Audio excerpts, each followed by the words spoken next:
大家好，我係 Final Year Survey 學生，我仲有一個學期咧就差唔多讀完㗎啦。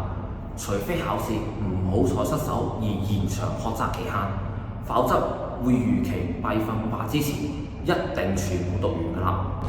我喺2024年9月份開始入讀 Survey， 之前有相關嘅工作經驗而有興趣入嚟讀。由於之前讀完高級文憑同埋開始報讀學士學位嘅距離咧嘅時段相差1年，因此初期真係無法適應新嘅環境。同時候記得喺9月份見到呢啲同學全部都係互不認識嘅，分組嘅時候咧好難揾到心水嘅同學做 partner。最終老師決定將來入組嘅同學隨機抽籤，之後會逐步認識同學。唔少同學都知道我係咩身份，做 project 同埋 group presentation 咧，容易計到時間同埋點樣分工嘅合作嘅。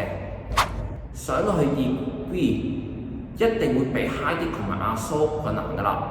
我第一個學期考試已經 fail 咗，就係 construction contract law and administration， 導致 GPA 只有1.97。點解會 fail 咗呢？第一，我之前唔係做過 quantitative survey， 而係 land survey。第二，我自己覺得唔係太熟悉行情嘅嘢。如果本身係 high 啲同埋阿蘇唔係讀過相關嘅範疇嘅話咧，就變得更困難㗎啦。第三，我 fail 呢一科嘅考試，雖然係 open book， 但係唔可以帶 highlight 過嘅書帶市場。但問題好多唔中 call 就直接 fail 咗㗎啦。雖然第一個學期咧嘅成績就唔係咁好，但係隨後第二個學期之後咧，成績就有所改善，令到咧 GPA 拉高，我就 final year 20年唔合格嘅科目。經歷咗自己個學習痛苦過程之後咧，我終於就合格㗎啦，攞 C 減。老實講，我喺測量暑期工不時望一望 project survey 嘅工作流程。終於明白同埋了解佢哋嘅工作性質，令到自己有印象，所以成功從失敗之中學習。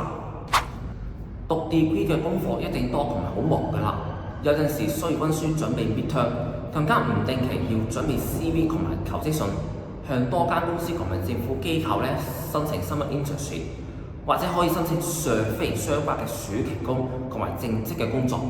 過程之中相對緊迫同埋非常之緊張，最怕咧就係冇 interview 通知同埋冇 offer。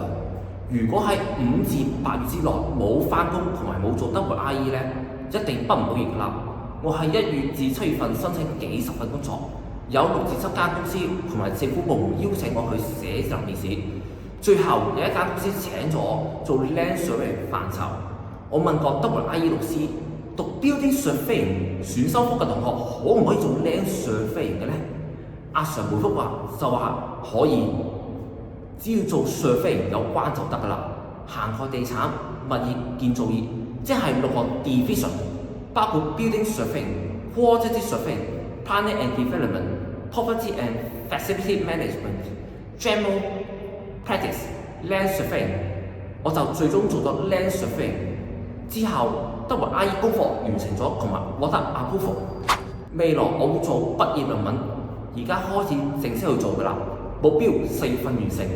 最後，如果大家有乜嘢問題嘅話咧，我都歡迎你提出意見。今日已經講完，下次再見。